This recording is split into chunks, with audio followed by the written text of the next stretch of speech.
Então, bom dia! Segunda-feira, aquele dia fantástico em que nós regressamos do fim de semana, certo? A cor do dinheiro do dia 6 de dezembro do ano da graça 2020. O meu nome é Camilo Lourenço, como você sabe, e todos os dias estou aqui para lhe trazer a análise da economia e política nacionais. Ora, antes de irmos ao programa de hoje, vou só lembrar que este canal tem uma parceria com a Prozis, portanto, quando você for ao site fazer compras, no cupom promocional à saída escreve lá Camilo e tem logo um desconto de 10%. Já agora, vou-lhe lembrar que esta semana, hoje, temos o dia D, pelas 21 horas, e amanhã vamos ter, como tradicionalmente, o nosso Think Tank. Bom, vamos então ao programa de hoje, não vai ser tão curto quanto isso, e vamos começar pelo período antes da ordem do dia, como sempre. E vamos começar por onde? Por viagens de repatriamento de portugueses a partir de Moçambique. A história já tinha tido pormenores rocambolescos no último voo regular de que falei aqui na semana passada, até cheguei a referenciar o post que o empresário Fernando Amaral fez quando chegou a Lisboa. E o José Pedro Farinha, que também, como sabe, faz aqui o Corporate Vision connosco. Bom, a verdade é que este fim de semana a TAP fez um voo para repatriar os portugueses que já lá estavam, que ainda lá estavam. E a brincadeira não correu bem, tal como não correu bem das vezes anteriores. Primeiro, o número de pessoas que estavam a testar no aeroporto não era suficiente, as pessoas chegaram lá, ficaram muito tempo à espera, e mais, os passageiros, já depois de terem feito um teste em Moçambique, acabaram por ter de fazer um teste, pronto, no cap. Sim senhor, querem que eu ponha o cap, eu ponho o cap. Comentário de um espectador aí. Mas dizia eu, além de terem tido que fazer o teste em Moçambique, chegaram a Lisboa, repetiram o teste e pagaram do seu bolso 85 euros. Bom, eu compreendo que neste mundo todos tenham que ganhar, mas quer dizer, repare, das duas uma, ou se confia nos testes que têm estado do outro lado, ou não se confia. Segundo, estar a sujeitar as pessoas ao pagamento de 85 euros por um teste, isto tem um nome em linguagem de cidadão de rua, roubalheira. Bom, além de que aquelas desculpas das autoridades vão-se repetindo. Já não chegava o que tinha sucedido no primeiro voo, ou no voo da semana passada, os passageiros ainda tiveram que levar com toda a desorganização no aeroporto. Isto não se recomenda. Bem, segundo ponto. Este fim de semana, eu acho que às vezes fica a perguntar se o Governo e o Presidente da República têm alguma coisa a fazer. E porquê é que eu digo isto? Porque este fim de semana, a propósito do processo de vacinação, porque parece que está a entrar nos eixos, praise the Lord, não é? Embora ainda não esteja como devia estar, o Sr. Presidente da República e o Sr. Secretário de Estado da Saúde resolveram perorar sobre a vacinação. Então, como não havia mais nada para dizer, o Sr. Presidente da República lembrou-se de comentar a vacinação obrigatória. Ora, como você sabe, nós em Portugal não temos movimentos anti-vax como existem em outros países. Ainda bem. Eu sei que há umas quantas pessoas que vão defendendo isso ainda, mas felizmente não é como nos outros países.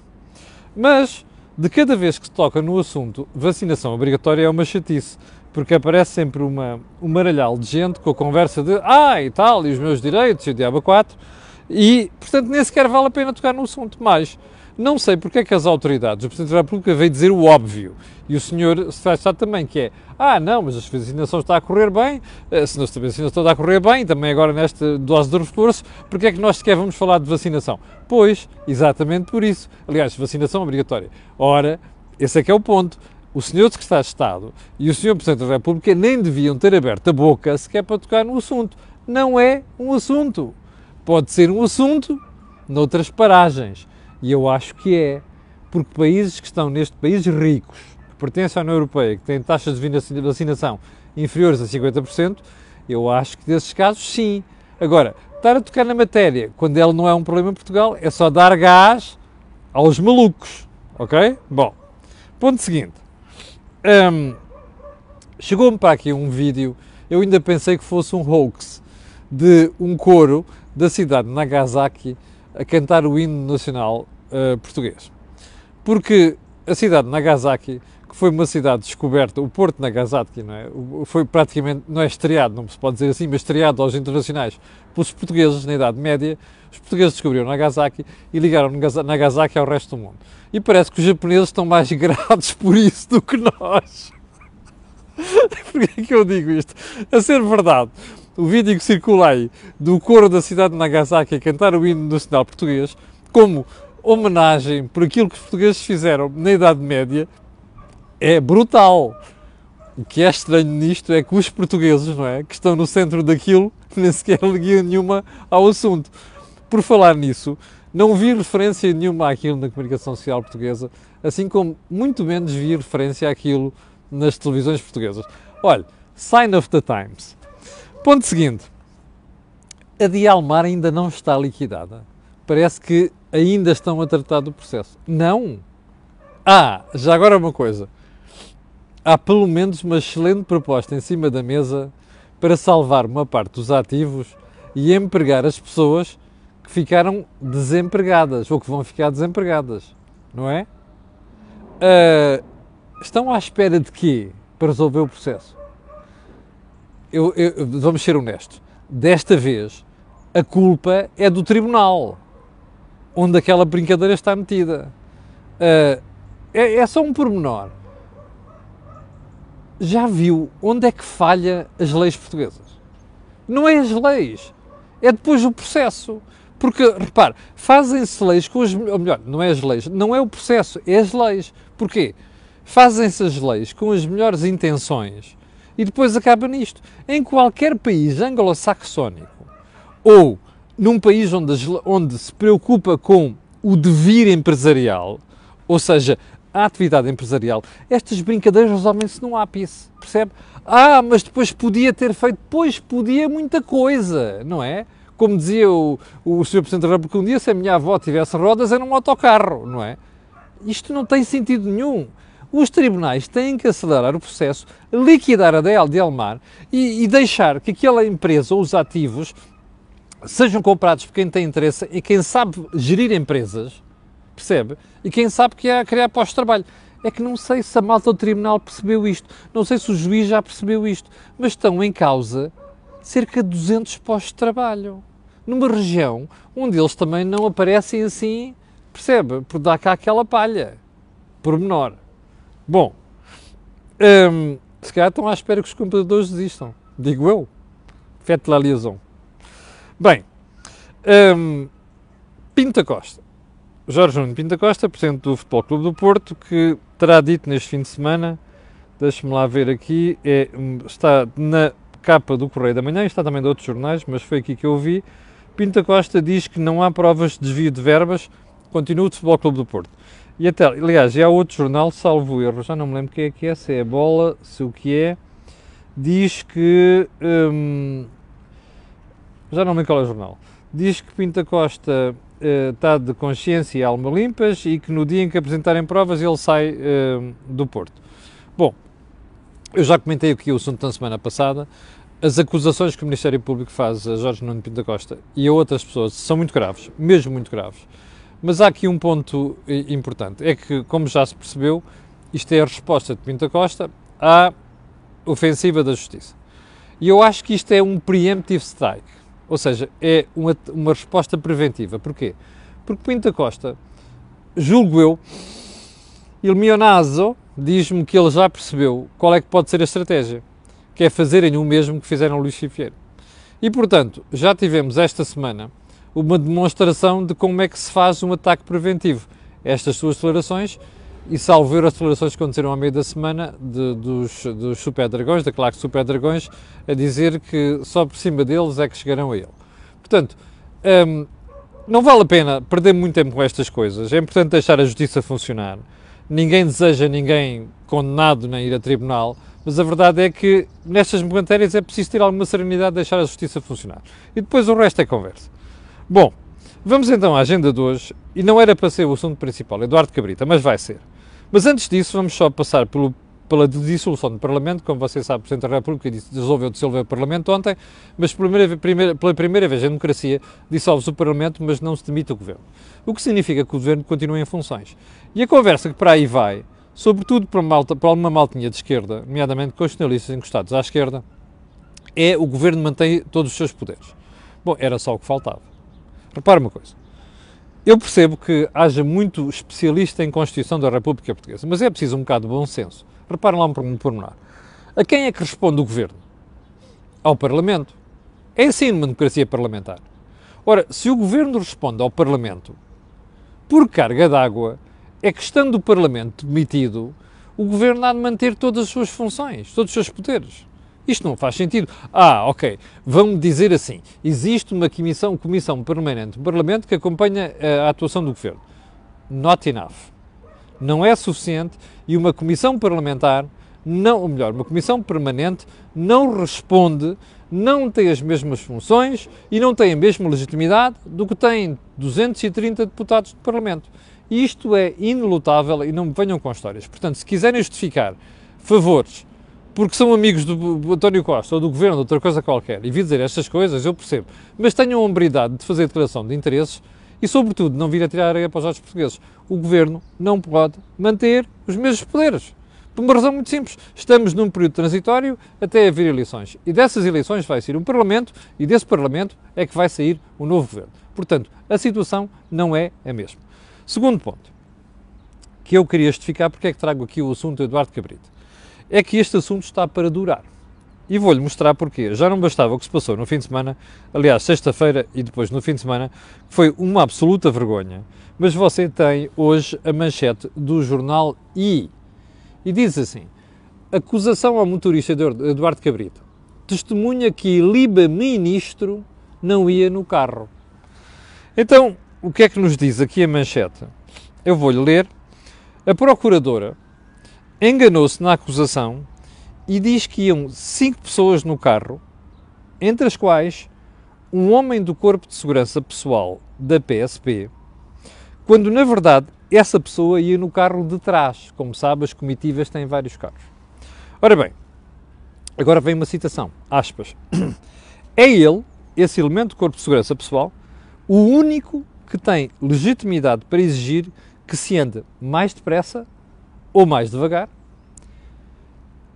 que pode ligar ou desligar os sinais de emergência, nomeadamente aqueles pirilampos que às vezes nos perseguem na autoestrada, ligar ou não as sirenes, pi, ou mudar a trajetória. Quem diz isto não sou eu, nem é o jornal. Explica uma fonte da Polícia de Segurança Pública. Sem esse elemento na viatura, o responsável pelo que se passa é o ministro. Bom, isto é mais uma acha para a fogueira daquilo que está a passar. E isto é mais uma acha para a fogueira porque, se provar que isto é assim, a situação de Eduardo Cabrita pode ficar mais feia do que é. E agora vamos ao caso Cabrita em si. Eu vou resumir a conversa de hoje a uma expressão. Eduardo Cabrita é um político sem vergonha, com uma absoluta falta de vergonha. Ele é, ou melhor, foi um ministro que andou meses a colecionar desastres, disparates, assuntos mal conduzidos, histórias mal explicadas. Golas de fumo nos incêndios, mais o pormenor do CEF, mais a morte do cidadão ucraniano, a tardia demissão da diretora do CEF, mais, ou seja, uma coleção de disparates. E depois esta história da morte de um trabalhador na autoestrada. Bom, o ministro nunca aceitou responsabilidade de nada. A culpa era sempre dos outros, nunca dele. Uma das primeiras coisas que me ensinaram, quando cheguei a funções de direção numa empresa, foi, Camilo, a partir de hoje, tudo o que acontece under your watch, sob a sua guarda, é responsabilidade sua. Você não pode dizer é o Zé, é a Maria, é o editor, é o jornalista. Não, a responsabilidade é sua. E se houver um processo um dia, é você que vai responder. Dito e feito. Tive uma série deles na minha vida, não me ganharam nenhum processo. ok? Entre as quais grandes empresas. E a verdade é que isto serviu-me de lição. E esta lição tem-me guiado na minha vida. A responsabilidade é sempre nossa quando exercemos funções de direção ou de supervisão ou quando temos alguém a cargo. Bom, eu não aceito que um ministro, o ex-ministro agora, venha dizer na sexta-feira de manhã o que é que espoleta isto tudo. A acusação do Ministério Público diz que o motorista de Eduardo Cabrita é acusado por homicídio por negligência. Bom, a primeira coisa que o ministro faz quando ouve aquilo é: eu sou só um passageiro. Deus do céu, eu vinha a conduzir e vinha de carro. Quando ouvi isto, Deus do céu, eu sou só um passageiro. Então o fulano vem no banco de trás, sabe perfeitamente que vai em excesso de velocidade. Pá, desculpem lá, não me venham com tretas. Eu quando venho no banco de trás, ou mesmo quando venho ao lado de alguém a conduzir, eu percebo quando é que já vem em excesso de velocidade. E olho frequentemente para o velocímetro e digo assim: atenção pá, não podes ir a essa velocidade, sou o primeiro a avisar isto. Então espera aí, o ministro não tem essa preocupação? Bom, já agora vamos assumir mesmo que o carro vinha a 166 km por hora. Vamos assumir, que eu não tenho a certeza disso.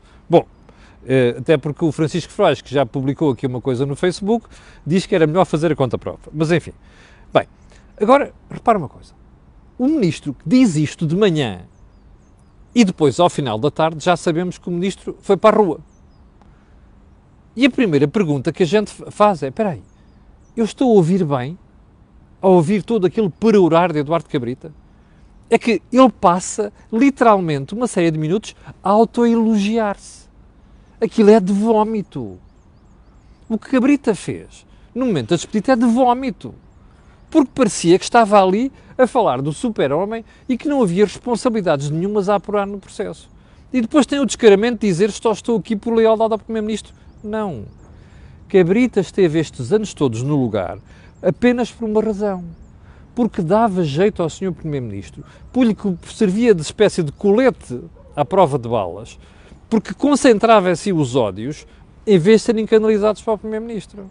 E mais, Cabrita é uma pessoa da absoluta confiança do Primeiro-Ministro, e isso eu sei, até pessoalmente, porque andei com eles na faculdade. Estas coisas, andámos na faculdade, têm estas coisas, não é? A gente sabe de muita coisa, inclusive algumas nem sequer dá para comentar, não é? Portanto, isto é a única razão por que Cabrita esteve no governo.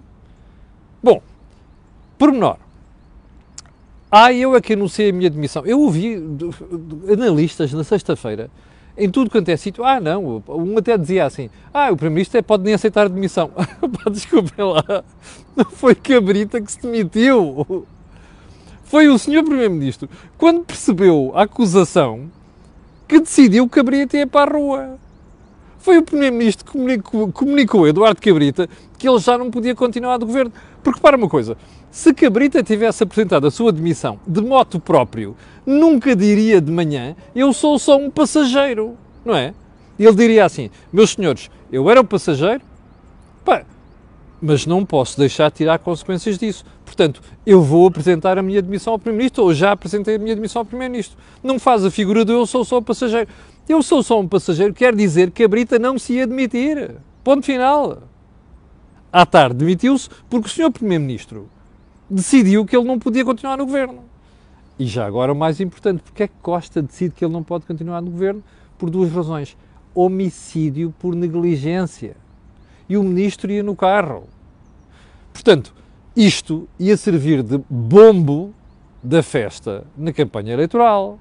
Bom, agora perguntará a você: isto iliba, ou melhor, isto salva o rabinho de Cabrita e o do Dr. António Costa? Não. E mais, eu espero bem que a oposição cavalgue esta onda, porque isto é a prova da falta de vergonha de António Costa, que manteve este senhor que não devia ter mantido durante mais do que um ano, percebe? Portanto, eu espero que a oposição não se cale com esta brincadeira e a campanha eleitoral seja tratada com este tema, porque isto diz bem da ética e da moral do Sr. Primeiro-Ministro. Está a perceber? Portanto, não nos venham deitar aí para os olhos a dizer assim: este gajo agora vai-se embora e está tudo resolvido. Não, não está. E como se vê pela manchete, o I não está. E esta brincadeira, espero bem que vá até às últimas consequências. Bom, Ponto seguinte. António Costa, como já se percebeu com esta história, fica diminuído. Primeiro no meio uma ministra que anunciou há dias que já se queria ir embora e que até havia haver uma remodelação. Está a ver? Chama-se isto estar à rasca, em linguagem de caserna. Bom, mas outra coisa, António Costa perdeu o seu para-raios, não é? Porque a Brita era o seu para-raios. Isto significa que não vai ter consequências eleitorais? Não estou nada convencido disso. Aliás, estou mesmo convencido que este episódio pode custar um amargo de boca bem sério ao Partido Socialista nas próximas eleições. Vamos ver essa oposição, em vez de andar a dar tiros nos pés, sabe apontar as armas para os sítios certos. Calibre 50, estão a ver? Sabem o que é quer dizer calibre 50? Então assestem uma coisa de calibre 50 em relação a esta matéria. Isto é um recado para a oposição, para o Rio, para o resto da malta. Bom, só para terminarmos a conversa de hoje, mudar completamente de assunto, entrevista de António Portela, CEO da Bial à Antena 1 e ao Jornal de Negócios, em que diz que a Bial quer o aumento de preços